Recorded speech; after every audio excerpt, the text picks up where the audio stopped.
Halo teman-teman, di video kali ini saya mau kasih tahu atau kasih wawasan buat teman-teman yang barangkali besok atau suatu saat pengen melamar di salah satu PO, entah PO apalah gitu. Ya driver ya, terus syarat-syaratnya jadi driver itu apa, terus kemudian proses perekrutannya nanti seperti apa.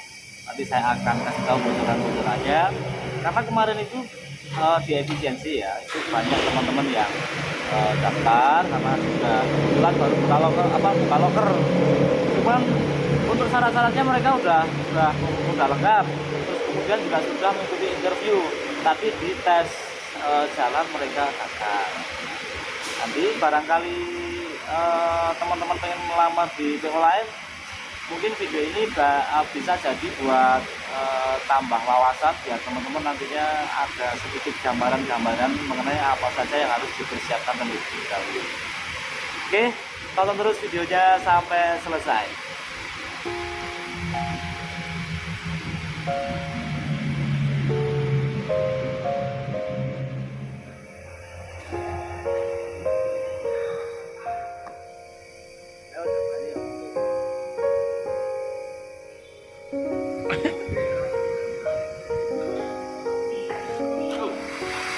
Untuk persyaratan pokok ketika teman-teman melamar jadi driver bus itu ya pastinya harus memiliki SIM.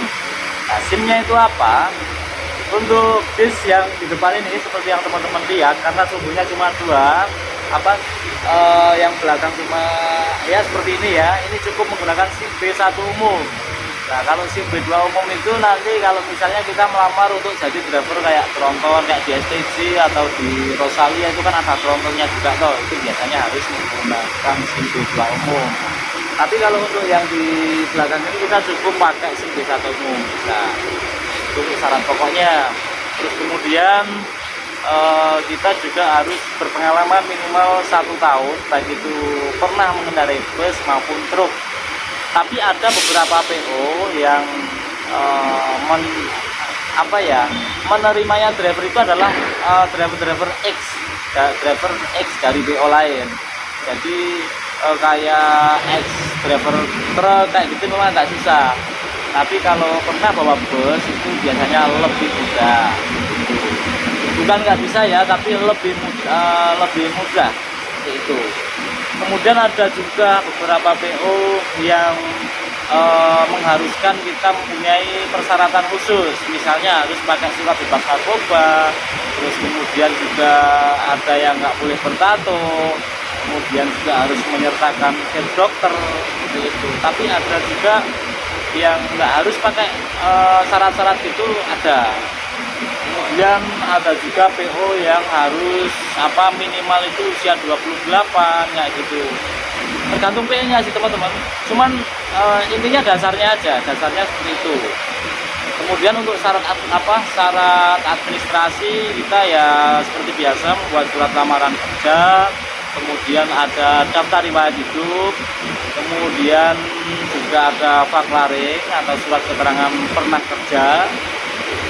Terus ada SKCK, kemudian fotokopi KK, fotokopi buku nikah untuk yang sudah menikah, kemudian fotokopi KTP, kemudian pas foto 4x6 plus 2x3, kemudian pas foto istri 4x6, kemudian foto ijazah terakhir, dan ulang jaminan. Itu merupakan syarat-syarat administrasi untuk melamar jadi driver bus. Memang agak ribet ya, tapi nanti kalau diikuti satu persatu ya bisa lah teman-teman, pasti bisa. Kemudian langkah kedua yaitu interview. Kalau lamaran kita sudah lengkap, kita sudah berkas-berkasnya sudah lengkap seperti yang saya tadi sampaikan, kita kirim lamaran itu ya biasanya nggak langsung interview, kita nunggu dulu. Yaitu tadi kembali ke PO mana yang dilamar. Ada yang kita ngirim lamaran nunggu dulu beberapa minggu, kadang sampai beberapa bulan baru ada panggilan. Ada juga PO yang kita langsung melamar, bawa berkas lamaran langsung interview juga ada kayak gitu. Ya tergantung PO mana yang dilamar. Nah, kemudian yang terakhir ini test drive. Biasanya kalau teman-teman sudah bikin lamaran terus kemudian sudah interview, nah ini yang terakhir test drive. Nah, nanti teman-teman mau tak kasih contoh tentang bagaimana cara bawa bus saat test drive biar nantinya teman-teman lolos. Tak kasih tips-tipsnya, terus pertanyaan-pertanyaan yang umum ditanyakan ke calon si driver itu sendiri. Nanti pertanyaannya apa aja nanti kita kasih tahu waktu nanti di dalam bus ya. Oke, apalan kita langsung ke aja, ke bus saja ya.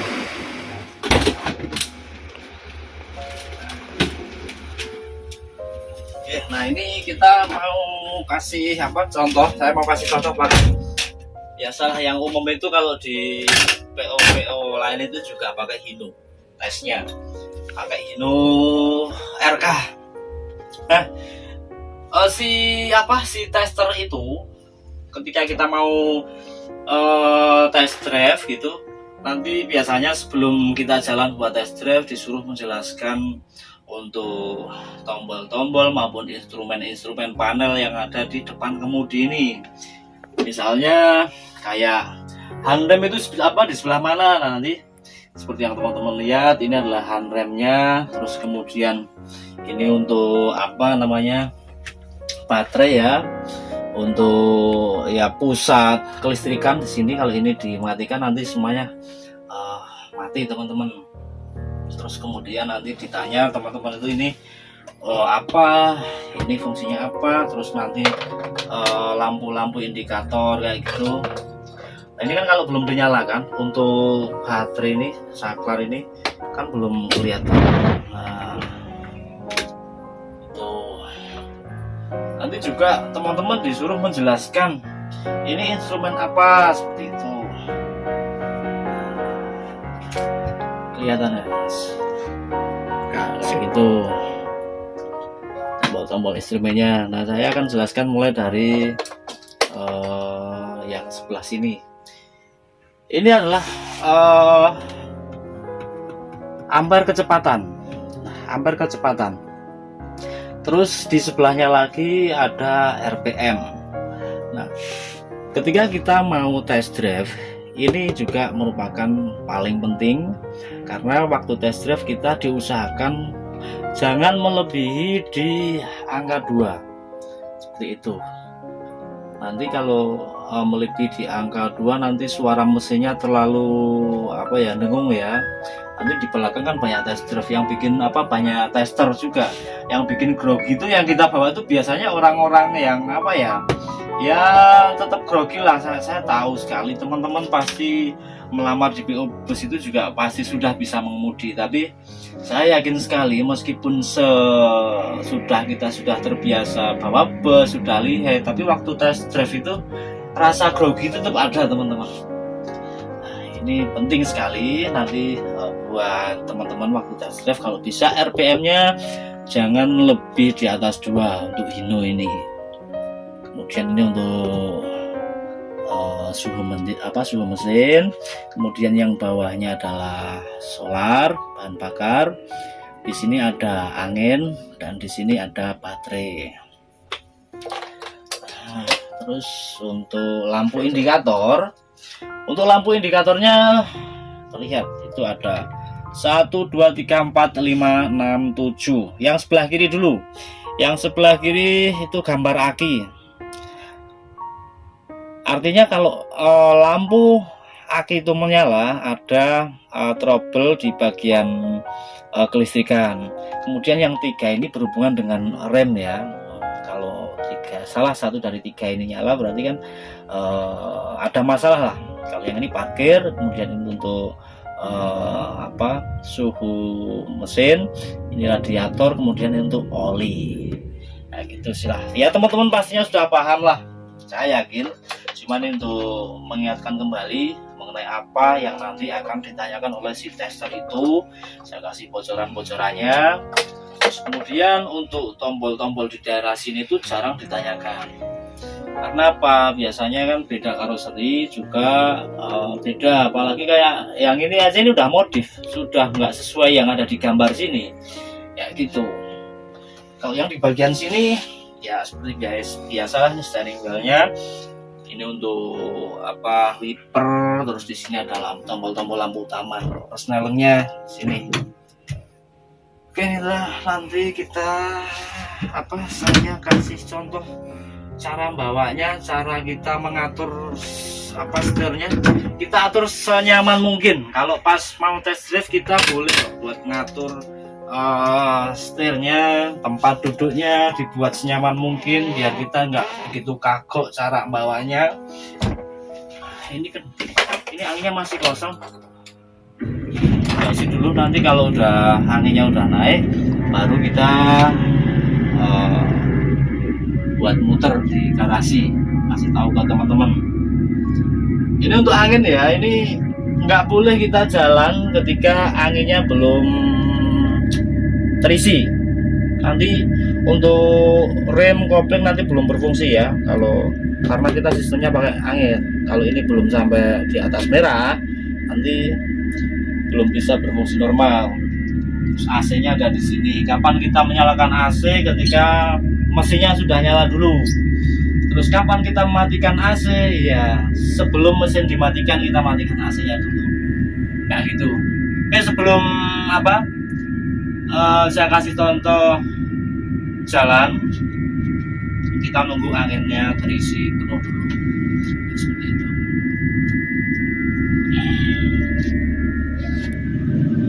Ya, sekarang ini anginnya kan udah penuh, nanti kita tes jalan. Nah, kalau teman-teman pas mau tes jalan, jangan lupa begitu duduk di tempat setir ini posisikan dulu senyaman mungkin. Terus kemudian jangan lupa pakai seatbelt, pakai sabuk pengaman dulu, pakai sabuk pengaman. Ya prakteknya gini ora, yang penting waktu test drive kita pakai sabuk pengaman. Nah, ya caranya nganggo sabuk aja.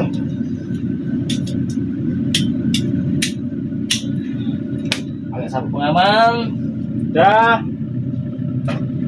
Terus kita mundur, karena ini kan posisinya di parkiran. Kita mundur dulu, memastikan untuk kondisi belakang sudah aman. Kita mundur. Saya yakin ya itu tadi grogi itu tadi loh, kalau pas prakteknya saya yakin teman-teman waktu melamar jadi driver bus itu ya wis bisa nyupir lah, sudah bisa nyetir. Cuman yang namanya grogi ya gimana ya, karena banyak orang yang kita bawa juga. Nah, mundur kayak gitu, kan spion kanan kiri, dan usahakan pakai tangan dua nyetirnya tetap pakai tangan dua.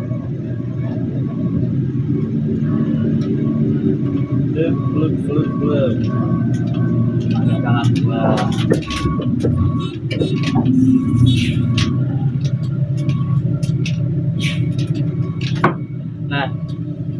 Nah, terus kemudian ketika kita mau maju itu usahakan untuk menggunakan persneleng 1. Ada beberapa bus yang susah satunya untuk masuk gigi 1 karena jarang dipakai ya. Nah, ini kalau yang ini gampang, nanti yang buat test drive nggak tahu. Nah, terus untuk maju ya teman-teman perhatikan harus menggunakan gigi 1, karena gigi satunya itu jarang dipakai, jadi kebanyakan ini itu agak susah. Satu ya, maju beberapa meter langsung pindah gigi 2. Nah, gitu sih. Kalau misalnya di gigi 1 itu susah masuk, biasanya masukin 2 dulu baru 1, 2 terus 1. Tetap pakai tangan 2. Meskipun kita udah lihai kayak gitu, kita tetap pakai 2 tangan ya. waktu test drive itu. Nah, terus yang bikin sering gagal itu kan waktu di tanjakan, teman-teman. Ini fatal sekali kalau di tanjakan kita sampai mundur, karena yang dinilai itu biasanya di situ. Nilai tertinggi sebuah test drive itu biasanya tanjakan. Nanti kan teman-teman, biasanya ada beberapa orang kan yang waktu test drive itu nanti tes di datar dulu, tes di datar, habis itu baru nanti di tanjakan. Nah, waktu di datar, tes jalan di datar itu pahami karakter kendaraannya dulu, kopling, ketinggian koplingnya seperti apa, terus pengeremannya seperti apa, karakter pengeremannya nanti sambil dipahami, biar nanti di tanjakan itu teman-teman jangan sampai mundur kayak gitu. Jadi kalau misalnya ini ya, kaki saya sebelah kiri ini kan, nah segini dia udah jalan, artinya nanti kalau ditanjakan kan pasti suruh netral, handrem, terus maju, nanti masuk gigi satu, koplingnya koplingnya lepas pelan-pelan. Kalau sudah terasa ada dorongan, handremnya lepaskan, langsung maju, nggak mundur. Nah, kayak gitu. Kalau ragu-ragu buat pindah persetelan dari gigi satu mau ke dua, biarin aja di satu sampai atas, nggak apa-apa, pelan-pelan. Kita nanti tinggal ngatur RPM. Yang penting RPM itu jangan sampai 2, lebih dari 2. Kayak gitu. Intinya kayak gitu sih untuk di tanjakannya. Yang bikin sering gagal tuh waktu di tanjakan. Ya, satu pengaman. Terus jangan sering menggunakan exhaust brake kalau nggak perlu, seperlunya aja. Oke, kurang lebih seperti itu ya. Terus kalau ada yang tanya syarat-syaratnya apa, tadi saya sudah jelaskan dan saya tulis di deskripsi. Nanti teman-teman bisa simak di situ mengenai syaratnya apa aja. Oke, terima kasih buat yang sudah nonton dan sampai ketemu lagi di video selanjutnya.